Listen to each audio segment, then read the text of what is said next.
Hello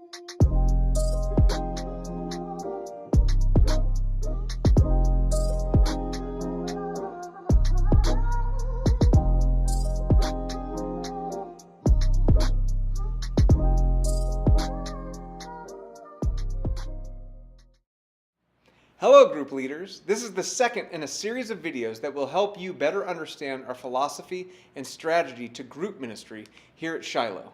In this session, we will be addressing the spaces of belonging.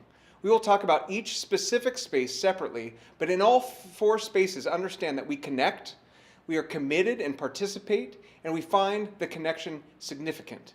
These spaces are taken from Joseph Meyer's book, The Search to Belong. The first space is public space. Public belonging happens when we connect through outside influences. It isn't about connecting person to person, it's about sharing a common experience. We connect with people at a concert or a baseball game or at a grocery store. The connection may not feel deep, but that does not make it insignificant. Public belonging is an excellent place for people to begin their journey into community with a group of people. In fact, when we bypass this space, relationships can often feel awkward or forced. True community can be experienced in public space. Public space is not mere togetherness, it is connectedness. It is family. An essential key to developing community is the maturing of our competencies for growing, significant, and committed public belongings. The second space is social space. Social belonging is important for three reasons. First, it provides a space for neighbor relationships. A neighbor is someone you know well enough to ask for small favors, to walk your dog or pick up the mail. We meet briefly on the way out the door or during an evening walk. These relationships bring to a neighborhood safety, comfort, and connectedness. Second, this social space provides a safe selection space for us to decide with whom we'd like to grow deeper in relationships. In the social space, we present information that enables others to decide whether or not they connect with us. Third, these interactions allow us to display an image of who we are. This helps us and helps the other person to connect, thus nurturing an experience of belonging for both of us. The third space is personal space.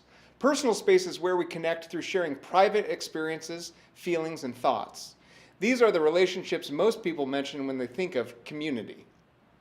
We call the people that we connect with in this space close friends.